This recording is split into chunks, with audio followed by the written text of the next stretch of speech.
Bonjour, je suis Lydia Provin, formatrice e-learning et créatrice d'applications pour Office et Adobe. Les fêtes de fin d'année approchent et vous avez probablement envie de créer une jolie carte de vœux sur Photoshop. C'est ce que nous allons faire dans ce tutoriel en créant un effet de sapin de Noël lumineux, Christmas Tree Light Effect, en utilisant notamment la plume de courbure et en effectuant un contour du tracé au pinceau.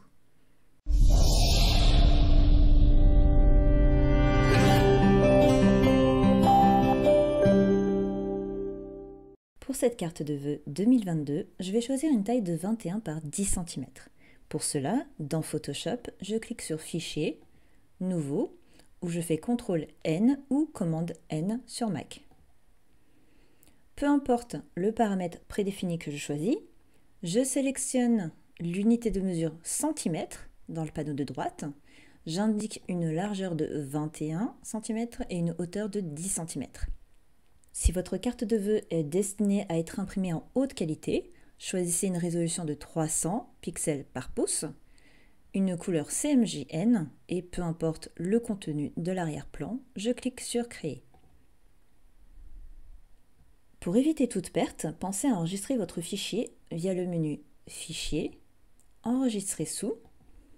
Ici, vous choisissez l'emplacement et son nom. Donc par exemple, carte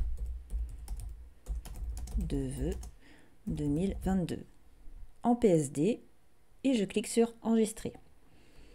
Ensuite, pensez à enregistrer régulièrement via le menu Fichier, Enregistrer ou faites un CTRL S ou commande S. Pour cette carte, je vais créer un fond bleu foncé avec de la neige. Pour cela, au bas de la fenêtre des calques, donc ici, si le panneau calque n'apparaît pas, allez dans Fenêtre, Calque ou appuyez sur la touche F7. Je vais cliquer sur Créer un calque de remplissage ou de réglage et je vais choisir Couleur unie. Ici, vous choisissez la couleur de votre choix. Donc, moi, je vais mettre une couleur hexadécimale 0A276F et je clique sur OK. Grâce à ce calque de remplissage, si vous souhaitez changer la couleur par la suite, il vous suffira de double-cliquer sur la vignette du calque ici. Et vous changez de couleur, par exemple comme ça. Là, j'annule. Vous pouvez maintenant supprimer le calque nommé arrière-plan. Donc soit vous le sélectionnez et vous appuyez sur la touche Supr, soit vous le cliquez glisser vers la corbeille. Je vais ensuite renommer mon calque fond 1 en double-cliquant dessus et je vais l'appeler Background. Dans ce tutoriel, je vais utiliser des brushes téléchargés sur Internet. Je vous invite donc, si vous souhaitez utiliser les mêmes que moi, à les télécharger sur brusheasy.com. Alors le premier se nomme 23 Snowflakes, le deuxième Free Snow Photoshop et le troisième Freelance Flares Photoshop. Ce dernier ne va pas nous servir tout de suite, mais il nous servira par la suite, donc vous pouvez déjà le télécharger et l'installer en tant que brosse dans Photoshop. Donc toutes ces brushes sont gratuites, mais il faudra faire une attribution si votre carte dépasse le cadre privé. Si vous ne savez pas comment importer de nouveaux pinceaux dans Photoshop, je vous invite à consulter mon article pour créer ses propres brushes Photoshop et les gérer, sachant que pour la version 2022 de Photoshop, le chemin pour les pinceaux est celui-ci. Vous voyez, vous remplacez bien sûr Lydia par votre nom d'utilisateur et le chemin est celui-ci. Vous placez vos brushes dans ce dossier. Donc une fois que c'est fait, vous retournez dans Photoshop et par exemple en prenant l'outil pinceau, en cliquant ici, vous pourrez ensuite les importer. Donc je ne reviens pas là-dessus puisque c'était expliqué dans le tutoriel. Ici, on va d'abord commencer par créer un nouveau calque en cliquant sur Créer un calque au bas de la fenêtre des calques. On va le nommer Gros Flocon. On va prendre l'outil pinceau que je viens de sélectionner. Dans la barre d'options de l'outil, donc en cliquant sur le sélecteur de pinceau prédéfini, comme je viens de le faire il y a quelques instants, vous allez ouvrir le dossier 20 Freeze Brush et choisir le pinceau nommé Freeze 11. Donc c'est celui-ci. Vous allez garder la taille de 2500 pixels. Ensuite, on va cliquer ici. On s'assure que nous avons une couleur blanche de premier plan. Ici, ce n'est pas le cas. Donc, ce que vous pouvez faire, c'est d'appuyer sur la touche D pour réinitialiser les couleurs et ensuite X pour les inverser. Donc là, j'ai du blanc en premier plan. Et ensuite, vous allez faire un clic sur votre carte de vœux en essayant de centrer un maximum les flocons. Donc, j'essaie qu'il y ait à peu près autant de flocons à droite qu'à gauche. Voilà, on va se placer comme ça. Une fois que c'est bon, que ça vous convient, vous cliquez. Et voilà, j'ai appliqué mon pinceau. Pour ce calque, on va baisser l'opacité du calque à 10%. Donc dans la fenêtre des calques, lorsque celui-ci est sélectionné, vous mettez 10 et vous faites Entrée. Ensuite, on crée un nouveau calque. Toujours créer un calque qu'on nomme Petit flocon. Et toujours avec l'outil pinceau, on va sélectionner d'autres flocons. Donc cette fois-ci, on referme celui-là et on prend Free Snow et c'est le numéro 1. Donc là, je n'ai pas changé de couleur. Je clique ailleurs. Et là, il n'y a pas grand-chose à centrer, juste que ce soit ni trop à gauche ni trop à droite.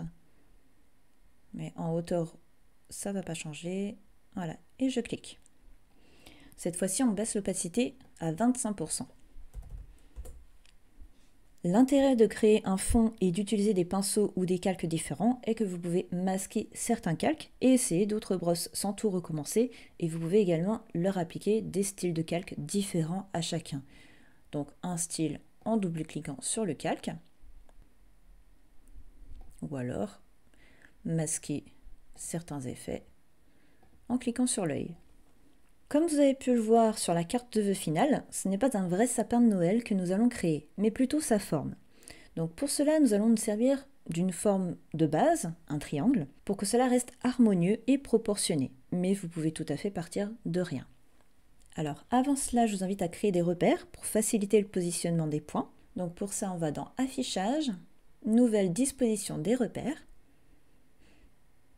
Donc peut-être de base, c'est colonne qui est cochée. Moi, j'ai déjà rangé et j'en ai mis 10. Donc, vous décochez colonne et vous mettez rien pour le reste. Pas de gouttière et vous cliquez sur OK. Donc là, vous avez vos repères. Je vais prendre l'outil déplacement parce que c'est un peu gênant le pinceau. Voilà, donc là, j'ai tous mes repères. Maintenant, vous allez sélectionner l'outil triangle. Donc moi, il est déjà affiché parce que j'ai déjà utilisé. Mais vous êtes sûrement en outil rectangle. Donc dans ce cas-là, vous cliquez, vous glissez vers l'outil triangle. Ensuite, en haut, vous vous assurez que vous êtes bien en mode forme, avec une couleur de fond plutôt claire. Alors blanc, ça va pas être terrible pour ça, mais alors je prends le sélecteur de couleurs et je peux te mettre une couleur jaune. Donc par exemple F7 DA66. Le tout, c'est de ne pas mettre une couleur aussi foncée que le fond, sinon vous n'allez rien voir. Donc OK. Donc là, je peux refermer. Mais la couleur n'a pas d'importance puisque ça sert juste de gabarit. Après, on effacera ce triangle. Et ensuite, contour, je n'en mets pas. Je vais dessiner un triangle pour représenter la forme du sapin. Donc, vous dessinez votre triangle selon la largeur et hauteur que vous souhaitez. Et si vous souhaitez obtenir les mêmes dimensions que moi, vous faites simplement un clic sur votre carte. Et là, vous indiquez 800 pixels par 800. Et vous cliquez sur OK. Alors, avec l'outil déplacement, je vais prendre mon triangle et le déplacer. Donc moi, je veux que mon sapin soit à peu près par là, sur la gauche de la carte, avec une petite marge. Mais bien sûr, vous pourrez le déplacer ou le redimensionner après. Par contre, ce que je vais faire un CTRL A. Et je vais cliquer sur aligner les centres dans le sens vertical. Voilà, comme ça, il est centré en hauteur. Et ensuite, je fais CTRL D pour désélectionner. Ou commande D sur Mac. Nous arrivons maintenant à l'étape la plus complexe du tutoriel si vous ne possédez pas une version de Photoshop récente, c'est-à-dire au moins la version 2018 sortie en octobre 2017, car nous allons utiliser l'outil plume.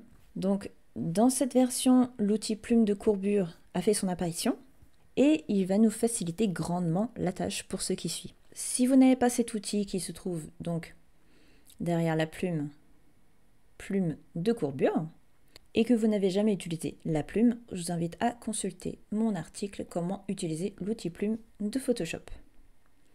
Dans ce cas, pour suivre ce tutoriel, il faudra que vous utilisiez la plume classique et que vous dessiniez des courbes.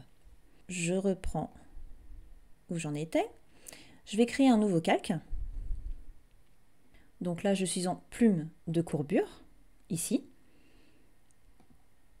Je m'assure ici que je suis en mode tracé.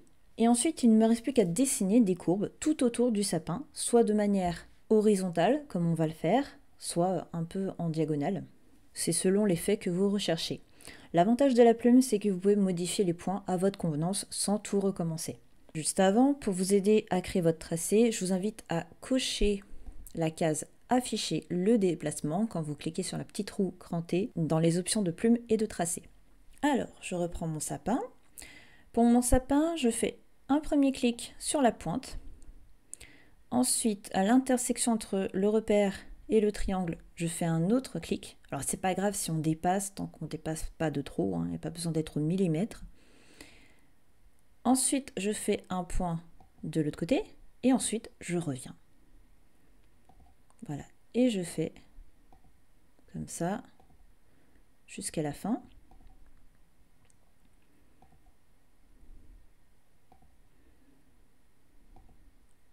Donc là, moi, c'est plutôt une façon horizontale que je fais. Sinon, j'aurais pu faire un point là, un point là, un point là. Mais je trouvais que ça faisait moins joli. Donc voilà. Ici, je ne vais pas en faire un de l'autre côté. Je vais continuer un petit peu par là. Je laisse une petite marge, comme j'ai fait ici. Une petite marge. Et j'essaie de faire en sorte que mon trait passe par la pointe. Mais bon, ça, c'est si vous voulez exactement pareil que moi. Voilà, à peu près ça. Je clique. Et ensuite, je fais un clic ailleurs en maintenant la touche CTRL pour indiquer à Photoshop que j'ai fini mon tracé. Si vous êtes sur Mac, vous maintenez la touche commande. Maintenant que nous avons un tracé, nous pouvons lui créer un contour, et même deux. Donc pour cela, on va créer un nouveau calque en cliquant sur Créer un calque. Alors l'autre, on pouvait le nommer sapin. Et celui-là, on va l'appeler tracé continu. On va sélectionner l'outil pinceau. Et dans la fenêtre pinceau, ici, donc si vous ne l'avez pas, c'est fenêtre pinceau. Je vais dans forme générale, donc ça c'est les formes de base de Photoshop, normalement vous les avez. Et je vais choisir arrondi flou. Je vais régler l'épaisseur à 10 pixels. Et ensuite, je sélectionne l'outil sélection de tracé. Je fais un clic droit sur mon document, contour du tracé. Et là, dans la fenêtre, je garde pinceau.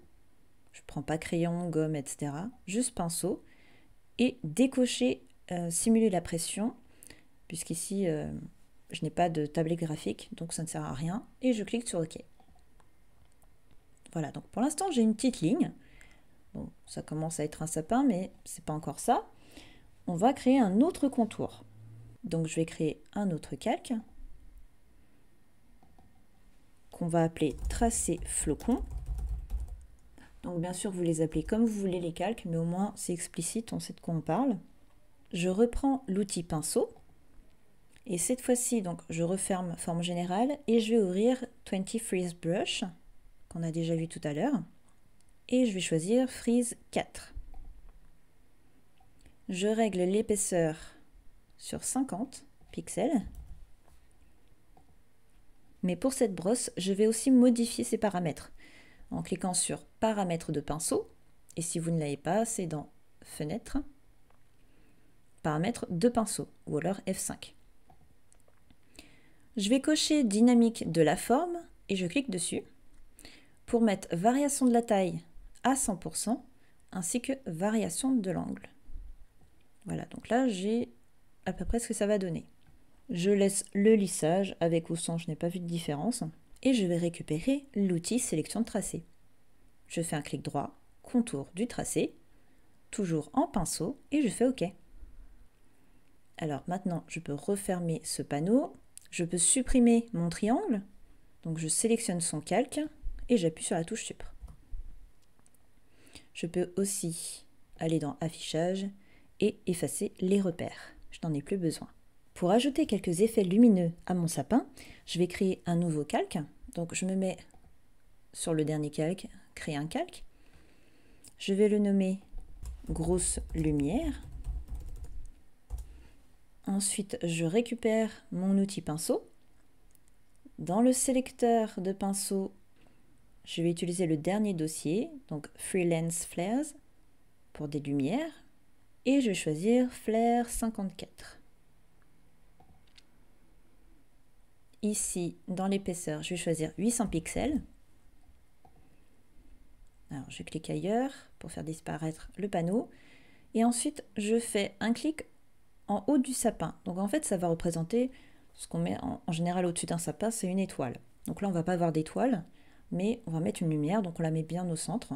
Donc à peu près ici. Et je clique. Donc si ça ne vous convient pas, vous faites CTRL Z, vous recommencez. Ensuite, je crée un nouveau calque. Cette fois-ci, c'est petite lumière. Je vais garder mon pinceau, mais je vais modifier son épaisseur. Donc pour ça, je peux juste faire un clic droit. Ça fait apparaître le même panneau. Je mets 300 pixels. Je clique ailleurs. Et je vais faire quelques clics aux extrémités du sapin. Donc par exemple, ici et là. Donc pour l'instant, c'est pas très lumineux, mais on va rajouter des petits effets.